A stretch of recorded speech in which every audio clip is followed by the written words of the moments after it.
Me emrin e Allahut, mëshiruesit, mëshirbërësit, e nderuara kryesi e punës, të respektuar të pranishëm. Punimi të cilin do ta prezantoj para jush ka të bëjë me një dimension të rëndësishëm të vakëfeve në organizimin institucional të jetës fetare. Për ta dëshmuar praktikisht të rëndësi, i jam referuar Këshillit të Bashkisë Same në Vushtrim, jo për faktin se vi nga ky këshill, por për arsye që me lejen e Zotit do t'i përmendim në vazhdim. Fillimisht do doja që të bëj një përshkrim teorik të vakëfeve dhe rëndësisë së tyre në organizimin e jetës fetare, për të parë pastaj edhe mënyrën se si është aplikuar në Këshillin e Bashkisë Same në Vushtrim. Vakëfet, siç kanë shënuar imamët Shafiu dhe Neveviu, janë risi islame. Nga perspektiva e të drejtës juridike islame, vakëfet nënkuptojnë habsul asli wa tasbilu al-thamara, mbajtja e pronësisë pasurisë dhe shpërndarja e përfitimit.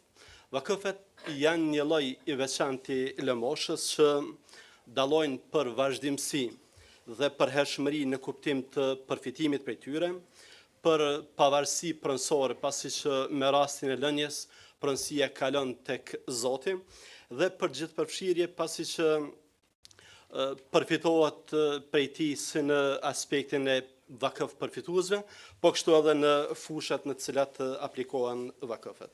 Nga këtu ne gjejmë Kur'anin dhe Sunetin me tekstet shumëta në të cilat trajtohen vakëfet. Vakëfet janë provë e bashkëpunimit qytetar për në të mira dhe në devotshmëri. Ashtu si Zoti ka thënë: "Wa ta'awanu 'alal birri wat taqwa". Janë po kështu dëshmi e përkujdesjes për njëri tjetrin, detyrim ky që rrjedh nga vllazëria fetare. Janë tregues i humanizmit për të cilin dallojnë besimtarët. Vakëfet nuk janë thjesht lëmosh konsumuese.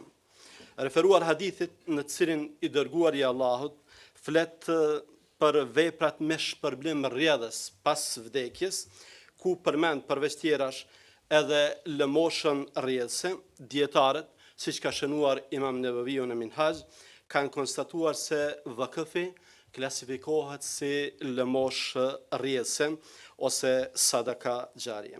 Kjo ka bërë që interesimi për vakëfet, qysh nga ditët e para të Islamit, të jetë i madh. Sahabiu i nderuar Xhabir ibn Abdullah ka thënë se nuk ka pasur shok të Muhamedit alayhi salatu wassalam, i cili ka disponuar me të mira materiale e që nuk ka lënë ndonjë vakëf.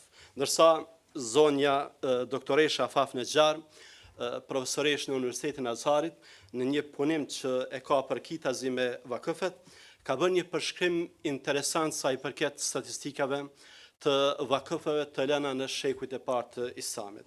Ajo ka thënë se janë hiç më pak se 120.000 vakëflënës nga brezat e parë. Si risi islame, vakëfet kanë ndikuar në zhvillimin shoqëror e shkencor jashtëzakonisht shumë. Brenda pak shekujsh, në saj të mbështetjes që vakëfet kanë ofruar për zhvillim në të gjitha fushat, ummetin islam e kanë shndruar në një ummet model përballë ummeteve tjera. Vakëfi nuk ka qenë thjesht burim teknik dhe nuk është përdorur vetëm për çështje teknike e infrastrukturore. Ndërtimi i xhamive, spitaleve, konvikteve për student, qendrave për studime, universiteteve, librarive, ka kërkuar edhe burime për mirëmbajtjen e tyre. Prandaj vakëfet janë dalluar për këtë rolin e dyfisht në themelimin dhe mirëmbajtjen e këtyre institucioneve. Fal vakëfeve janë ndërtuar xhami të shumta, librari që kanë lënë gjumë të pashlyera në histori, janë siguruar bujtina dhe bursa për student, janë themeluar shkolla të cilat kanë funksionuar për dekada pikërisht fal vakëfeve. Janë shpenzuar shuma të mëdha të parave për të sjell libra për t'i furnizuar këto librari. Madje edhe shkollat juridike fetare janë zhvilluar dhe kanë zgjeruar veprimtarinë e tyre pikërisht në bazë të vakëfeve, pasi që tek dietarët e parë ka qenë praktike lejuar që të lihen vakëfe edhe për mëdhhebe. Vakëfet kanë ndikuar në kultivimin e mendimit kritik, duke bërë që dietarëve menam që refuzonin të pranonin të ardhura nga pushteti, i cili në rast të caktuara ka kërkuar edhe këmbimet të dhimbshme, respektivisht lëshim pa në çështje që kanë pasur peshë të madhe, të sigurohen të ardhura të mjaftueshme. Tani më lejoni të prezantoj në mënyrë të përmbledhur rolin që vakëfet kanë luajtur në organizimin institucional të jetës fetare në Vushtre. Vushtrëja ndonse një qytet me histori fetare, me xhami të vjetra, medreseje hoxhallar të njohur brenda dhe jashtë vendit, në periudhën pas luftës së dytë botërore, po përjetonte një krizë sa i përket organizimit institucional të jetës fetare. Medreseja e famshme Gazi Ali Beg ishte mbyllur, disa xhamive në disa intervale të ndryshme kohore ishte ndrruar funksioni, ato që shërbenin për namaze nuk hapeshin 5 herë në ditë. Mesëmbësimi deri në vitet e 80-ta ishte mbajtur fare pak. Institucioni fetar vakëfi për një periudhë udhëhiqej nga një kryetar laik. Pushteti nuk lejonte ndërtimin e xhamive, e madje aty ku kishte punime i kërcënonte me rënim. Disa prona, siç u përmend edhe nga parafalësit, ishin nacionalizuar, pra janë konfiskuar dhe janë marrë me dhunë. Në rastet caktuara, disa prona vakëfnore janë shitur për të ndërtuar infrastrukturën e nevojshme për Këshillin e Bashkisë Islame në Vushtre. Jeta fetare ishte organizuar në atë mënyrë që nuk garantonte ndonjë sukses të madh. Përveç xhamive nuk kishte imam të rregullt. Organizimi i jetës fetare bëhej duke ndarë territorin në xhamate. Vushtreja kishte 13 xhamate ku shërbenin imam me vendime, mirë po vetëm për shërbime funerale dhe për faljen e namazit të teravive. Gjatë kohës së Ramazanit, shumica dërmuese e atyre që shërbenin në fshatra nuk ishin nga qyteti ynë. Aktivitetet për gjininë femrore ishin fare pak. Kështu vazhdoi për një periudhë derisa Këshilli vendosi që të bëjë centralizimin e jetës fetare. Kjo nismë e Këshillit të Bashkisë Islame në Vushtre është ndër të parat në nivel të Kosovës, nëse jo e para, dhe kjo është arsye pse unë kam përzgjedhur që ta prezantoj Vushtrin si model. Efektet që ka dhënë kjo nismë, veçmas në vitet e mëvonshme, janë të mëdha. Më parë aluduam se vakëfet ndikojnë në vazhdimsi të aktivitetit davetik, në zgjerim të veprimtarisë fetare dhe në pavarësim fetar dhe intelektual.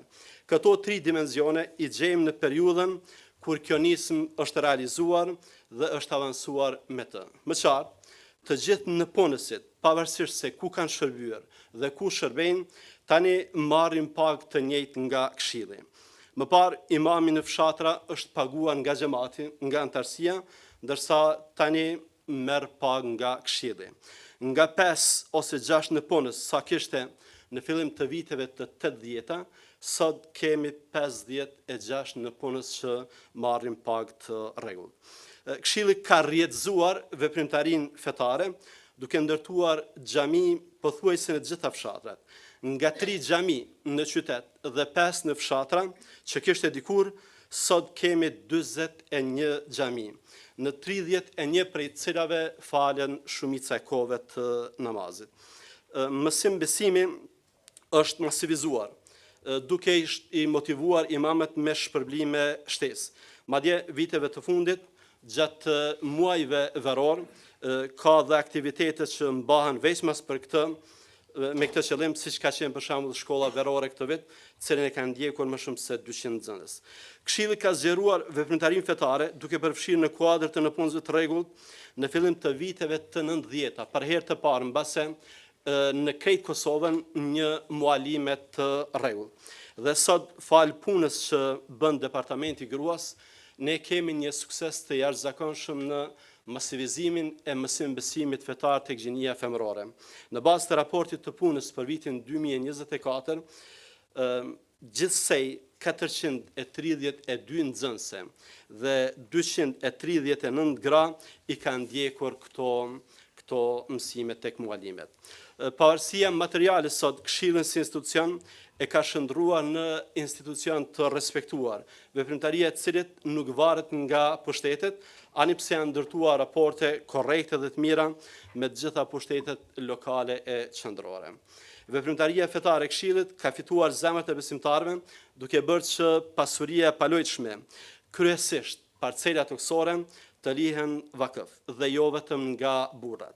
Tani, kur përmbahet kjo konferencë në këtë javë të dytë të dhjetorit, familja Ferizin në Vushtrem kanë dhuruar vakëf një parcel toksore prej 10 hektarësh, si dhe një hapësirë për mesxhid që ka vlerën e qindra mijëra eurove. E lashtë çështjet fundit për ta përmendur që tjetë edhe një lloj rekomandimi që vakëfëve t'i kushtohet rëndësi në çdo aspekt, sepse efekti i tyre në organizimin e jetës fetare është i pakrahasueshëm, do doja që të përgëzoj institutin për këtë organizim të bukur, rëndësia e cilit është e madhe. Ju falenderoj për vëmendjen.